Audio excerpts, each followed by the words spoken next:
बिस्मिल्लाहिर्रहमानिर्रहीम। अस्सलामुअलैकुम दोस्तों, उम्मीद आप सब खैर से होंगे। सुल्तान महमूद गजनवी, एपिसोड 3। सुल्तानी लश्कर 30,000 था और ये सब लोग मुजाहिदीन थे। इनमें से किसी को भी तनख्वाह ना मिलती थी, अलबत्ता इनकी रसद का इंतज़ाम शाही खजाने से किया जाता था। इस लश्कर के खेमे और खरगाह कितार दर कितार मीलों के गिरदो नवाह में पड़े थे। हारून और उनका दोस्त जो उनके साथ सोमनाथ गया था, दोनों फौजी सरदार थे। एक हजार सवार दोनों की मातहती में थे। इनके दोस्त का नाम बुरहान था। अगरचे दोनों अपने अपने लश्कर के साथ रहते थे, लेकिन एक दूसरे के पास अक्सर आते रहते थे। इन दोनों में बड़ी मोहब्बत थी, एक दूसरे पर जान छिड़कते थे। इन लश्कर के साथ कुछ लोग अपने अहलो अयाल को भी लाए थे। अल्तो नताश की बीवी शमसा और उसकी नौजवान और परी जमाल बेटी अनीसा भी साथ थी। अल्तो नताश बुरहान का दूर से कुछ रिश्तेदार भी था, इसलिए बुरहान अक्सर उसके पास आता जाता रहता था। एक रोज वो जब अल्तो नताश के खेमे पर उससे मिलने गया तो इत्तेफाक से अनीसा का सामना हो गया। अनीसा निहायत शौक और बड़ी हंसमुख लड़की थी। हसीन इस कदर थी कि जो एक दफा उसे देख लेता था, दोबारा देखने की आरजू जरूर करता था। उसका चेहरा गोल, आरिज चिकने और गुलाबी थे। आंखें सुरमगी, बड़ी बड़ी और हद दर्जे दिलकश थी। नाक सुतवा और निहायत मौजू थी। होंठ निहायत प्यारे, सर के बाल बारीक, लंबे और घुंघरियाले थे। वो गैसू दराज हसीना मशहूर थी। उसने बुरहान को देखा था। बुरहान पहले भी उसे देख चुका था। वो जब उस हूर वश को देखता था, उस पर खुद फरामोशी तारी हो जाती थी। उस वक्त भी उस साहिरा को देखकर मशहूर हो गया। अनीसा ने शौखी से मुस्कुराकर कहा, कैसे भूल पड़े आज इधर? बुरहान ने संभाल कर कहा, मैं अम्मू जान के पास आया था। अनीसा, ये तो मैं जान गई थी, लेकिन आने का सबब? बुरहान, कोई खास बात ना थी, महज सलाम करने आया था। अनीसा, आप सोमनाथ गए थे? बुरहान, हाँ गया था। अनीसा, सुना है वहां परियां रहती हैं। बुरहान, परियां? मैंने नहीं देखी। अनीसा ने मुस्कुराकर कहा, तब तुम बड़े खुशकिस्मत हो। बुरहान, लेकिन? अनीसा मुताज्जब होकर, लेकिन हूर को देखा? बुरहान, हाँ वो सोमनाथ के महाराजा की राजकुमारी थी। अनीसा, निहायत खूबसूरत होगी। बुरहान, हाँ निहायत हसीनो जमील। भाई हारून तो उसकी तारीफ करते नहीं थकते, और आप? उसने बुरहान के चेहरे पर अपनी खूबसूरत नजरें गाड़ दी। बुरहान ने उसके आतिशनाक रुखसारों को देखकर कहा, मैं सिर्फ इतना कह सकता हूं कि वो बहुत खूबसूरत थी, लेकिन? अनीसा, लेकिन आपकी नजरों में कुछ ज्यादा नहीं जची। बुरहान, हाँ। अनीसा, क्यों? बुरहान, गुस्ताखी माफ हो तो अर्ज करूं। अनीसा, कहो। बुरहान, मेरी निगाहों में तुम्हारा हुस्न समाया हुआ है। अनीसा शर्मा गई। उसके चेहरे पर सुर्खी बिखर गई। उससे उसकी प्यारी सूरत और भी दिलकश हो गई। उसने ईमान शिकन शर्मीली नजरें उठाकर बुरहान को देखते हुए कहा, अच्छा अब आप बनाने भी लगे हैं मुझे। बुरहान, कुदरत ने जिसे बेमिसल बनाया हो, मैं उसे क्या बना सकता हूं अनीसा? तुम नहीं जानती?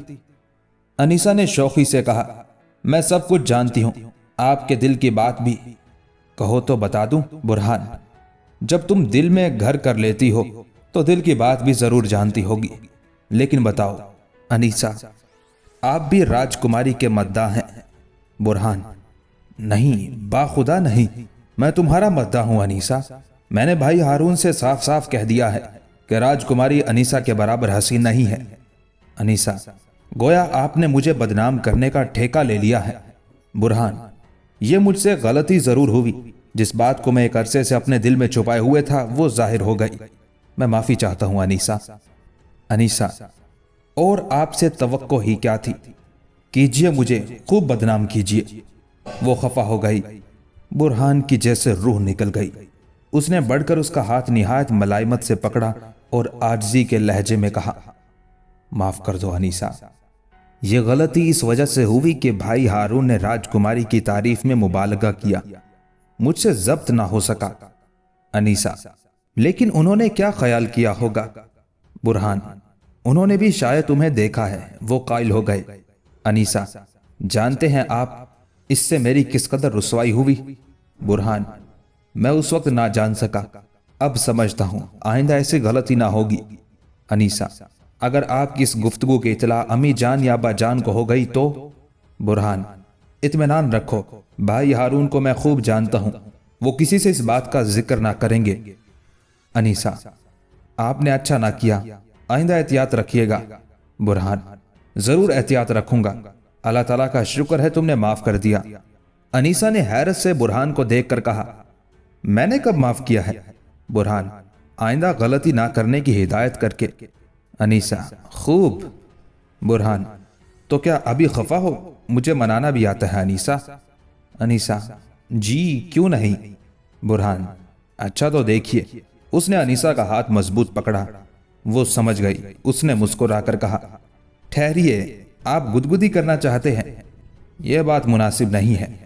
बुरहान, तब माफ कर दो। अनीसा, माफ तो करना पड़ेगा। वो मुस्कुराई। बुरहान ने उसका दस्ते नाज छोड़कर कहा, तुम्हारा बहुत शुक्रिया। शुक्रिया, तुम ये नहीं जानती हो अनीसा कि तुम्हारी खफगी मेरी रूह पर क्या असर करती है। अनीसा, अब कब तक यहां से कूच होगा? बुरहान, 2 ही रोज में। ऊंटों की फराहमी का इंतजाम हो रहा है।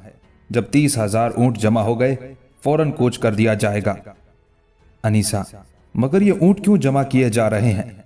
बुरहान, मुल्तान से अजमेर शरीफ तक 350 मील लकोदक मैदान है। इस मैदान में ना सब्जा है ना पानी मिलता है।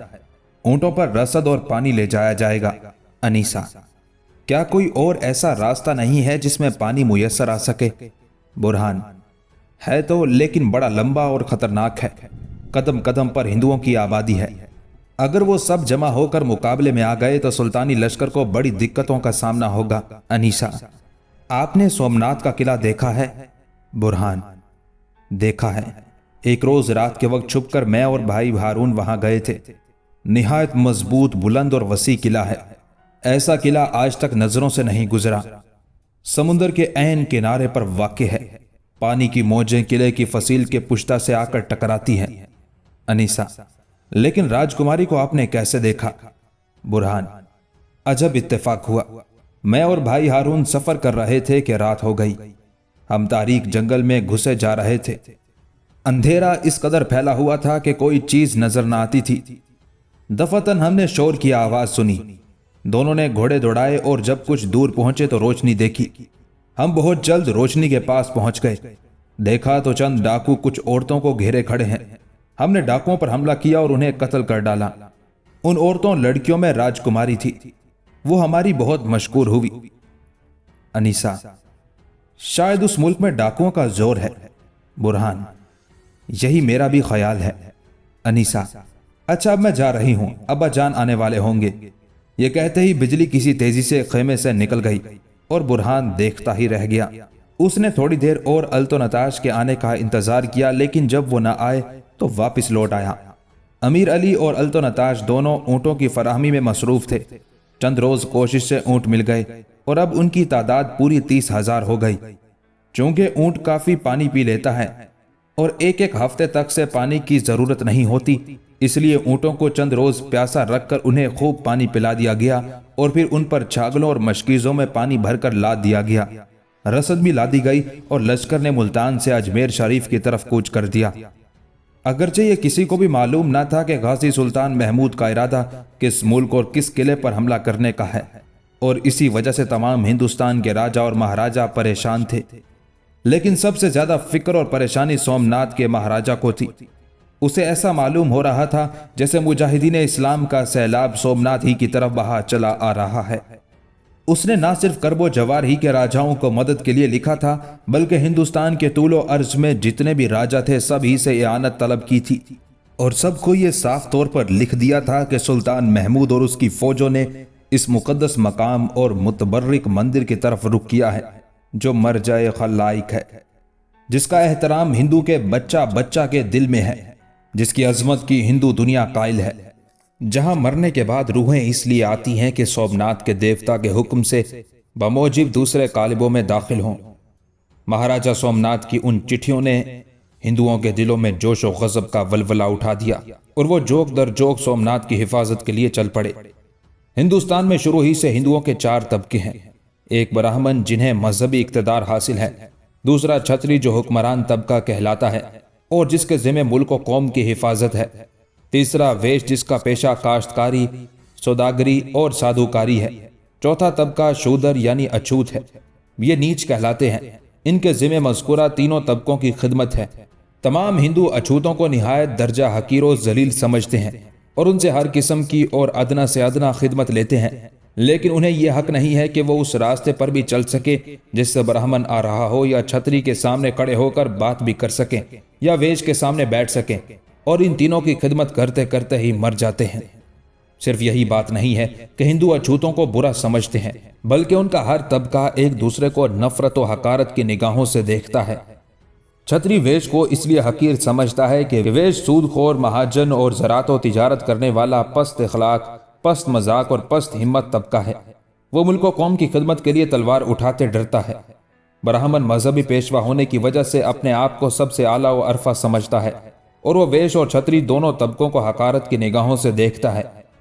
हकीकत भी यही है कि ब्राह्मण को हर तबका इज्जत व तकरीम की नज़रों से देखता और उसकी खिदमत करना बाहिस फ़ख्र समझता है, और वेश छतरियों को इसलिए बुरी निगाहों से देखते हैं कि वह उन्हें झगड़ालू किस्म का समझते हैं। हिंदुओं की इस तकसीम ने उनमें निफाक के जरासीम पैदा कर दिए हैं। तारीखों के पढ़ने से पता चलता है कि छतरियों ने ब्राह्मणों को कुचला और ब्राह्मणों ने छतरियों को पामाल किया। छतरियों ने वेशों को लूटा और वेशों ने छतरियों को ज़िबा कर डाला। रह गए बेचारे अछूत तो उन्हें सभी कुचलते और पामाल करते चले आए। हिंदू मत की बुनियाद ही निफाक और शिकाक की खलीज पर खड़ी की गई है। इनमें यहाँ तक अपने तबके की पासदारी है कि ब्राह्मण छतरी को अपनी बेटी नहीं दे सकता और छतरी ब्राह्मण को, और तो हर तबके का मंदिर अलग है। जब से हिंदुस्तान में मुसलमान आए और हिंदुओं ने देखा कि मुसलमानों में कोई तफरीक नहीं है, वो सब मुत्तफिक व मुत्तहिद हैं, अदना या आला सब एक हैं, शादी ब्याह में कोई रुकावट नहीं।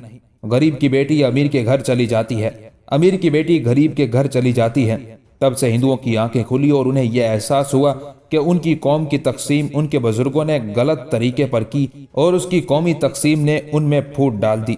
मजहब वही अच्छा है जिसमें किसी किस्म की तफरीक ना हो। चुनाचे वो मुसलमान होते चले गए। गरज हिंदुओं में 4 तबके और चारों के दिलों में सोमनाथ का तकद्दुस व अजमत थी। वो खुद ही तैयार हुए और ज़ोफ़रानी लिबास पहन पहन कर सोमनाथ पर सरफरोशी करने के लिए चल पड़े।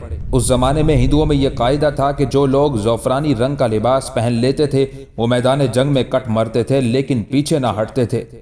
रोजाना सोमनाथ में कसरत से लोग आ रहे थे। आने वाले किसी न किसी राजा या राणा के जेर आते रहे। उन्हें किले में ठहराया जाता रहा और उनके फौजी सिपाही अकड़ अकड़ कर फसीलों पर पहरा देने लगे। सोमनाथ के महाराजा की उन राजाओं के आने की वजह से एक हद तक तसल्ली हो गई थी। उसे ये इत्मीनान हो चला था कि अब छतरी सुल्तान महमूद की फौजों को पारा पारा कर डालेंगे और वो अपनी जान बचाकर ना ले जा सकेगा। जबकि एक तरफ लड़ाई के इंतजामात हो रहे थे, दूसरी तरफ परमदेव अनलवाड़ा का राजा सोमनाथ के राजा से अपने बेटे सुखदेव की शादी का जोर दे रहा था। महाराजा सोमनाथ ने उसे लिख दिया था कि वो राजकुमारी चंद्रमोहनी की शादी उस वक्त करेंगे जब सुल्तान महमूद के हमले का अंदेशा जाता रहेगा। अगरचे परमदेव और सुखदेव को यह बात नागवार गुजरी, लेकिन वो महाराजा पर इसलिए ज्यादा जोर न डाल सके कि उस वक्त उसकी कुव्वत उसके मददगारों की वजह से बहुत ज्यादा बढ़ गई थी। परमदेव अपने बेटे सुखदेव की शादी की जल्दी सिर्फ इसलिए ही ना कर रहा था कि चंद्रमोहनी निहायत हसीन और जमील राजकुमारी थी, बल्कि उसकी तह में यह बात भी थी कि सोमनाथ के महाराजा के और कोई औलाद ना थी और उसके मरने के बाद यह जलीलुल कदर और अजीमुल शान सल्तनत भी उसे ही मिलने वाली थी और इस सल्तनत के मिलने से उसका एजाज भी बढ़ने वाला था। तमाम हिंदुस्तान के राजा उसकी इज्जत और अजमत करने पर मजबूर हो जाते। सुखदेव आवारा मिजाज था। शराब और औरतों से उसे खास तौर पर रगबत थी। नामालूम हो कितनी दोशीज़ाओं की असमत खराब कर चुका था, लेकिन उसने चंद्रमोहनी को देखा था और उस पर 1000 जान से फरेफ्ता हो चुका था। वह उसके फराक में जल रहा था और चाहता था कि या तो जल्द से जल्द शादी हो जाए या वो चंद्रमोहनी को किसी तरह उड़ा लाए। उसकी एक बहन थी जिसका नाम कामनी था। वो चंद्रमोहनी की सहेलियों में शामिल थी। उसने कामनी से कहा कि वो मालूम कर ले कि चंद्रमोहनी के उसकी बाबत कैसे ख्यालात हैं और वह उससे यानी सुखदेव से मोहब्बत करती है या नहीं। कामनी निहायत खूबसूरत लड़की थी, लेकिन जिस कदर खूबसूरत थी उसी कदर चालाक भी थी। उसने चंद्रमोहनी की तबीयत में खासा रसूख हासिल करके ये बात मालूम कर ली कि उसे उसके भाई सुखदेव से बिल्कुल मोहब्बत नहीं है, बल्कि वो उससे नफरत करती है। उसे यह भी मालूम हो गया कि वो डाकुओं से बचाने वाले तुर्क, जिसका नाम हारून है, की अक्सर तारीफ करती रहती है। एक रोज जब सुखदेव सोमनाथ आकर कामनी से मिला तो कामनी ने उससे कहा, मैंने तो मालूम कर लिया है भैया, चंद्रमोहनी को तुमसे बिल्कुल भी मोहब्बत नहीं है। सुखदेव में एक और खराबी यह भी थी कि वो अपने आप को ऐसा बांका और सजीला नौजवान समझता था जिस पर हर दोशीज़ा की नजर इंतखाब पड़े। उसे यह बात बहुत ही अजीब और नागवार मालूम हुई कि चंद्रमोहनी उससे मोहब्बत नहीं करती। उसने कहा, चंद्रमोहनी को मुझसे मोहब्बत नहीं है, यह तो बड़ी अजीब बात है कामनी, जरूर इसमें कोई वजह है। कामनी, वजह मुझे मालूम है। सुखदेव, तुझे मालूम है तो बता। कामनी, तुमने सुना होगा भैया, जब राजकुमारी गुरु धर्मपाल जी से मिलने गई थी तो रास्ते में डाकू मिल गए थे और 2 जवान तुर्कों ने आकर डाकुओं से बचाया था। सुखदेव, हाँ मैंने सुना था, उस वक्त तू भी राजकुमारी के साथ थी। कामनी, हाँ, राजकुमारी उन दोनों तुर्कों में से एक की बहुत ज्यादा तारीफ करती थी, उसका नाम शायद हारून था। वह उससे महागुरु के स्थान पर भी मिली थी। यह बात सुनकर सुखदेव को जोश और गुस्सा आ गया। उसने कहा, तो ये कहो कि राजकुमारी एक मलीच से मोहब्बत करने लगी है। कामनी, हाँ मेरा ख्याल ऐसा ही है। सुखदेव, तूने भी तो उस तुर्क को देखा था, क्या वो इतना खूबसूरत था कि राजकुमारी उसे चाहने लगी? कामनी, भैया एक तो तुर्क होते ही खूबसूरत हैं और हारून तो बड़ा गोरा चिट्टा और सजीला नौजवान है। सुखदेव, मैं समझ गया, लेकिन वो तुर्क महागुरु के पास क्यों आए थे? कामनी, उसे तो ईश्वर ही जाने, मगर सुना था वो सियाहत करते फिर रहे थे। सुखदेव, मुझे इसमें कोई राज मालूम होता है। मैंने ये भी सुना है कि महागुरु ने सर दरबार महाराजा से राजकुमारी की शादी के इल्तवा की दरख्वास्त की थी। मैं आज ही उनसे मिलकर सब कुछ मालूम कर लूंगा, लेकिन मुझे ऐसा मालूम होता है कि शादी को हमेशा के लिए टाला गया है। ये बात अनहलवाड़ा के खानदान के लिए बड़ी सुबकी की है। कल पूरनमाशी जिस रोज चांद पूरा होता जाता है, रात के वक्त देवता सोमनाथ जी को गुस्ल दिया जाएगा। तू ये पता लगा कि राजकुमारी भी सोमनाथ जी के दर्शन को जाएगी या नहीं। कामनी, इससे क्या होगा भैया? सुखदेव, मैं चंद्रमोहनी को रास्ते से उड़ा ले जाने की कोशिश करूंगा। कामनी, लेकिन अगर महाराज को यह बात मालूम हो गई तो खून के दरिया बह जाएंगे भैया। सुखदेव, तू चिंता ना कर, चूंकि सुल्तान महमूद के सोमनाथ पर हमलावर होने की खबर है, इसलिए महाराजा कुछ भी ना कर सकेंगे, चुप होकर रह जाएंगे। आखिर राजकुमारी मेरी मंगेतर ही तो है, अगर मैं उसे उड़ा ले जाऊं तो किसी को कुछ कहने का हक भी नहीं है। कामनी, मैं ये बात मालूम करके तुम्हें कल खबर दूंगी। कामनी चली गई। सुखदेव भी कुछ सोचता हुआ रवाना हो गया। दोस्तों, यूं तो सोमनाथ के बुत को रात के वक्त रोजाना गंगा के ताजा पानी से गुस्ल दिया जाता था, लेकिन हर चांद की 13 तारीख को बड़ा गुस्ल होता था। धर्मपाल का अहले सोमनाथ ना सिर्फ इस वजह से इज्जत और एहतराम करते थे कि वो राजकुमारी के गुरु थे, बल्कि उन्हें खुदा रसीदा साधु भी समझा जाता था।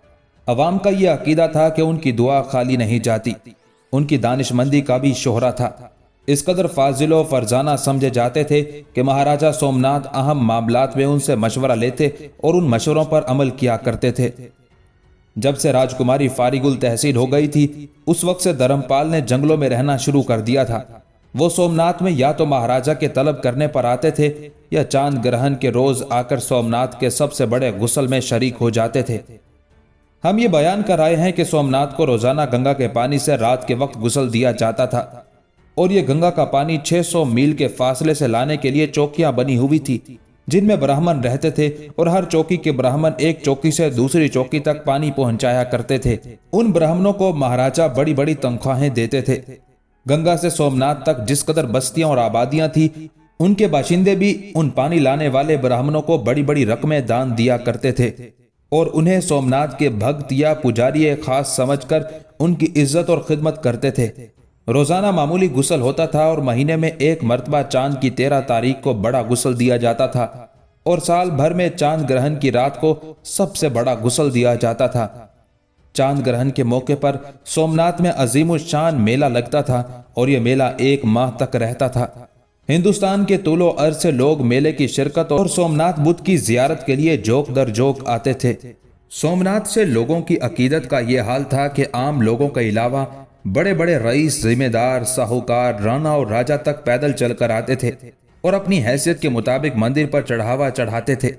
हर महीने की 13 तारीख को हजारों रुपए नकद और हजारों रुपए सोना, चांदी, हीरे और जवाहरात चढ़ते थे और चांद ग्रहण के मौके पर लाखों रुपए नकद और लाखों रुपए का सेमो, जर और जवाहरात चढ़ाए जाते थे।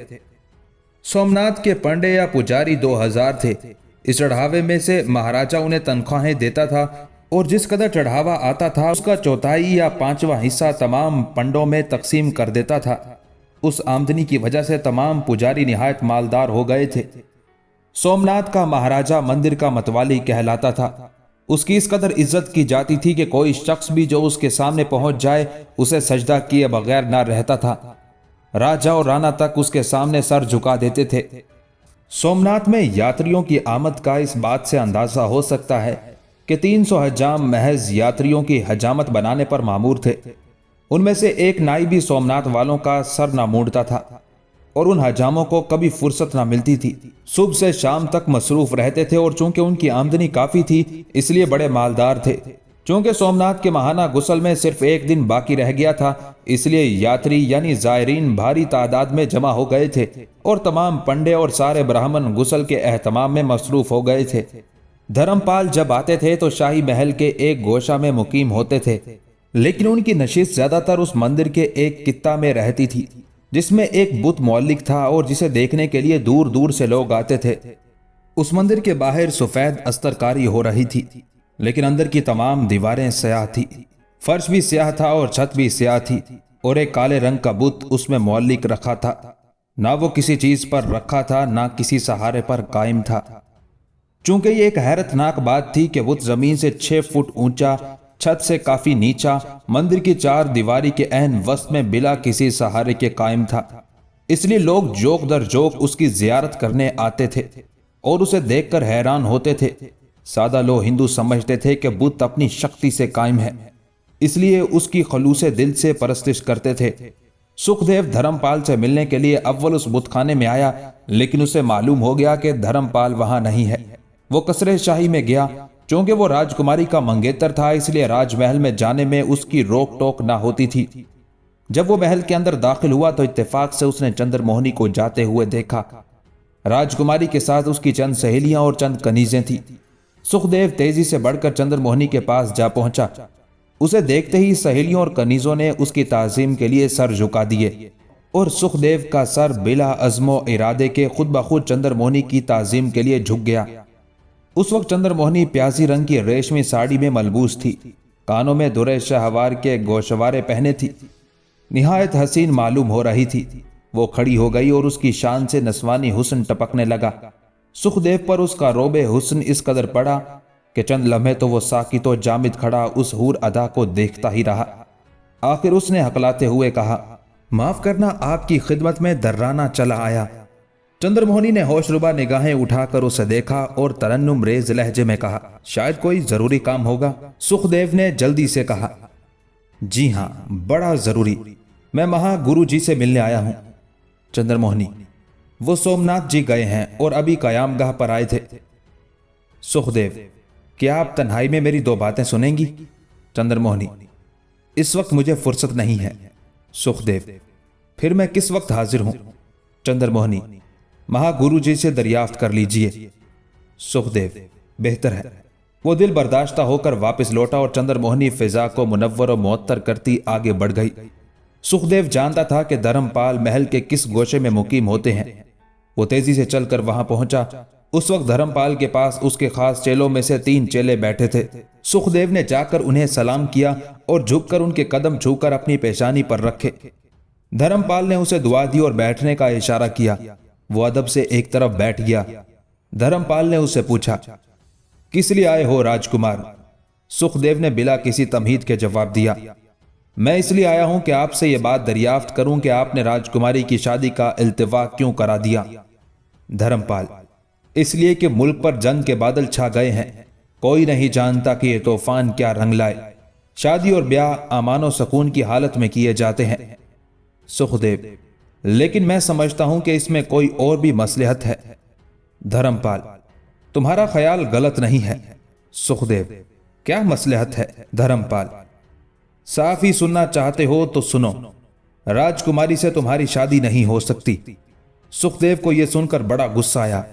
उसने कहा, क्यों? धर्मपाल, इसकी वजह तुम्हें चंद रोज में खुद ही मालूम हो जाएगी।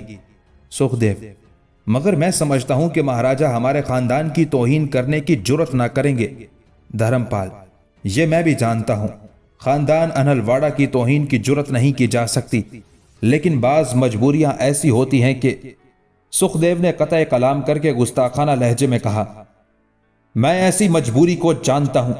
राजकुमारी को हारून नामी एक तुर्क से मोहब्बत हो गई है।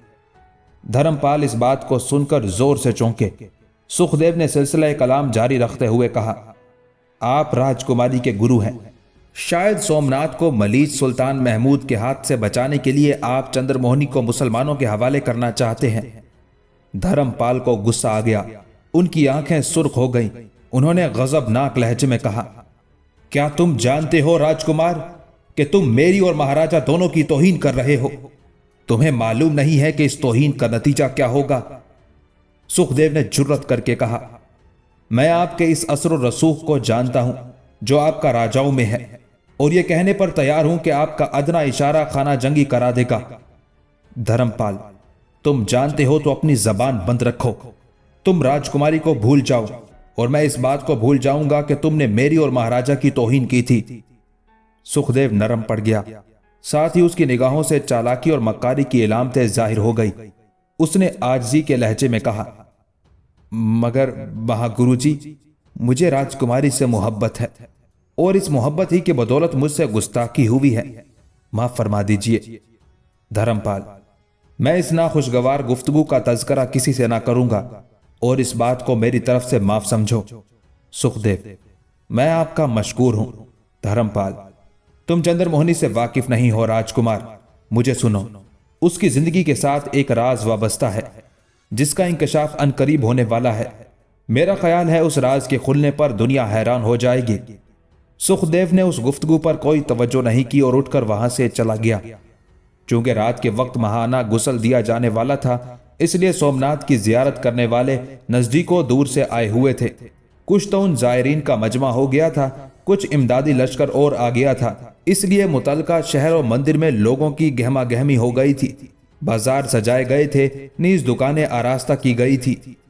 हर बाजार लोगों से भर गया था। औरतें और मर्द, लड़के और नौजवान लड़कियां दोष बदोश आ जा रहे थे। जेब कुतरों और औबाश लोगों की बनाई थी और उन्होंने निहायत होशियारी से मुतमव्वल आदमियों की जेबों पर डाके और औरतों के जेवर अपनी हिकमत से उतारने शुरू कर दिए थे। बाज बदमाश भीड़ में घुसकर औरतों को छेड़ने और परेशान करने लगे थे। ये गुंडा किस्म के शहरी नौजवान और जराइम पेशा तजर्बेकार मुजरिमों का हाल था। कोई राजपूत भी इस गुंडापन में शरीक ना था। वो सिपाही और धर्मों कौम के फिदाई थे, साफ दिल और सादा मिजाज थे। या तो बेमुद्दा बाजार की सैर कर रहे थे या खरीदो फरोख्त में मशगूल थे। ब्राह्मण उन जायरीन को फांसने और लूटने की कोशिश कर रहे थे जो पहली मर्तबा सोमनाथ में आए थे और भोले और मालदार थे। वो लोग जो बड़ी अकीदत से सोमनाथ बुद्ध की जियारत करने और महाना गुसल में शरीक होने के लिए आए थे, मंदिर के अहाते में ठहर गए थे। मंदिर का अहाता निहायत वसी था, इस कदर वसी के उसमें बैक वक्त 1 लाख आदमी बासानी आ सकते थे और मंदिर के अहाता की 4 दीवारी निहायत बुलंद और मजबूत थी। यह मंदिर किले के पीछे ऐन समंदर के किनारे पर वाक़ था। इसका जनूबी पुश्ता समंदर के पानी में खड़ा था और उस तरफ जो इमारतें बनी हुई थी उनकी खिड़कियां और झरोके समंदर की तरफ खुलते थे। उस तरफ अवामुन नास को आने की इजाजत ना थी। महाराजा सोमनाथ के खानदान के मर्द, औरतें, कनीज़ों, राजकुमारी की सहेलियां आती थी। कभी कभी महाराजा की इजाजत से दूसरे राजाओं के खानदानी लोग भी आ जाते थे। जब उस तरफ की खिड़कियां, झरोके खोल दिए जाते थे तो समंदर का नीलगू पानी हद निगाह तक फैला नजर आता था, वहां तक जहां समंदर उफक से बगलगीर होता था। चूंकि नज़ारा बेहद दिलचस्प होता था, इसलिए उस तरफ आने वाले इस दिलकश नज़ारे की दीद में महव हो जाते थे। मंदिर के मशरिक में गुंजान जंगलात का सिलसिला फैला हुआ था। अक्सर लोग तेज धूप और गर्म हवा से बचने के लिए इन जंगलात में ही डेरे जमा लेते थे और चंद रोज के लिए उस जंगल में भी मंगल हो जाता था। शाम के वक्त सुखदेव अपने लश्कर के 500 आदमियों के साथ आकर जंगल में घुस गया और उन्हें दरख्तों के पीछे छुपाकर तन्हा दरख्तों की गली नुमा कतारों से गुजरने लगा। उसने अपनी बहन कामनी से मिलने का वादा यही किया था। इस गुंजान जंगल में लोगों की आमदोरफ्त की वजह से बहुत सी गलियां सी बन गई थी। सुखदेव उन गलियों में चक्कर काटता रहा। चूंकि वो लोगों की निगाहों से बचना भी चाहता था, इसलिए जब किसी गिरोह को आते हुए देखता तो छोटे दरख्तों के झुंड में घुस जाता और उस वक्त तक बाहर ना निकलता था जब तक गली में आने वाले चले ना जाते। उस वक्त उसने बिल्कुल सादा कपड़े पहन रखे थे। राजकुमार होने की इलामत उसके जिस्म पर ना थी। उसे ज्यादा देर तक इंतजार ना करना पड़ा। उसकी बहन कामनी चंद लड़कियों के साथ वहां आ गई। लड़कियां पीछे रह गई और कामनी बढ़कर सुखदेव के पास आई। सुखदेव ने बेसब्री के अंदाज में कहा, बहुत देर लगा दी कामनी, क्या चंद्रमोहनी मंदिर में आ गई? कामनी ने जवाब दिया, हाँ आ गई। उसके साथ आने ही में तो मुझे देर हो गई। सुखदेव के चेहरे से मुसरत के आसार जाहिर हुए। उसने दरियाफ्त किया, किस कदर सिपाही उसके साथ आए हैं? कामनी ने जवाब दिया, बहुत कम, सिर्फ 50 हैं। सुखदेव, मेरे साथ 500 आदमी हैं। लेकिन कामनी, क्या तू उसे रात के वक्त इस तरफ नहीं ला सकती? उस वक्त उनके करीब ही दूसरी गली में किसी के कदमों की हल्की चाप हुई, लेकिन ये दोनों गुफ्तगू में महव थे। इन्होंने नहीं सुना। किसी ने इन्हें झांक कर देखा। 2 तेज आंखें घूरती हुई नजर आईं। कामनी, मैं ये चाहती हूं कि इस मामले में मेरी शिरकत जाहिर ना हो। सुखदेव, नहीं कामनी, तू चंद्रमोहनी को इस तरफ लाने की कोशिश कर। कामनी, अच्छा मैं कोशिश करूंगी, लेकिन मुझे उम्मीद नहीं कि वो रात के वक्त गुंजान जंगल की तरफ आने की जुर्रत करे। सुखदेव, अगर ना आई तो मैं फिर दूसरी तजवीज पर अमल करूंगा। कामनी, अच्छा मुझे जाना चाहिए। सुखदेव, हाँ जाओ और निहायत होशियारी से इस काम को अंजाम दे। कामनी चली गई। सुखदेव भी गलियों में से निकलकर मंदिर की तरफ रवाना हुआ। उस वक्त मंदिर की चोटी और सुनहरे कलश पर आफताब अपनी आखिरी तिलाई किरणें डाल रहा था, जिससे मंदिर के सफेद मखरूमी मीनार पर सुनहरा गाजा फिर गया था और कलश में आंखों को चकाचौंध कर देने वाली चमक पैदा हो गई थी। जब वो मंदिर के दरवाजे में दाखिल हुआ तो आफताब गरूब हो रहा था और पंडित मंदिर के वसी इहाते में रोशनी करते फिर रहे थे।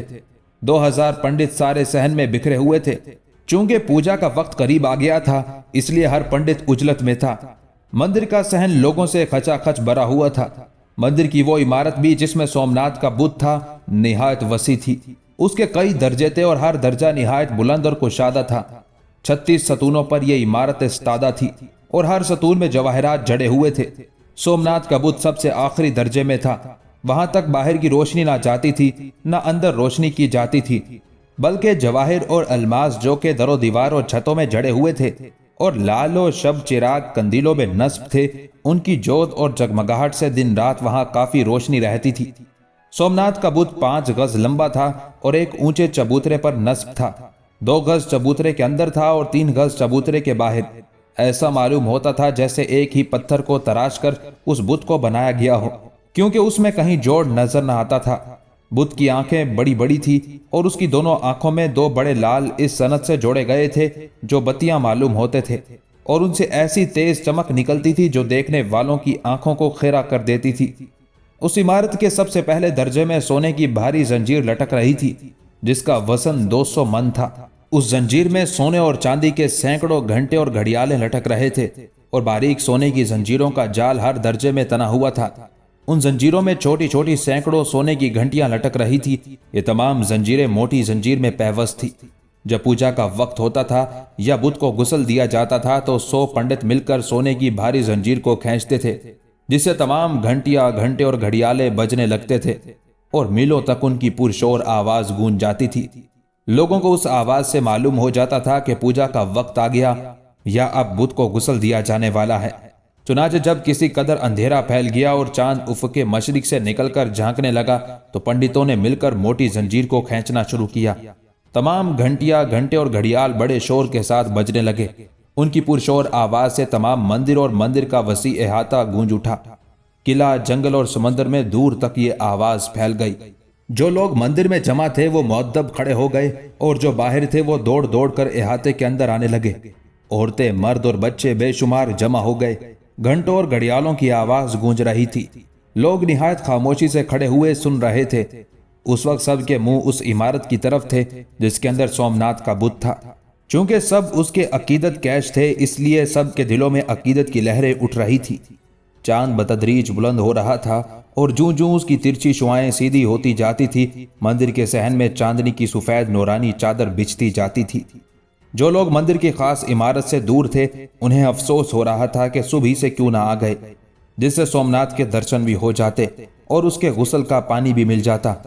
हिंदू उस पानी को बड़ा मुतबर्रिक समझते थे जो सोमनाथ का गुस्ल होने पर नालियों में बह कर आता था।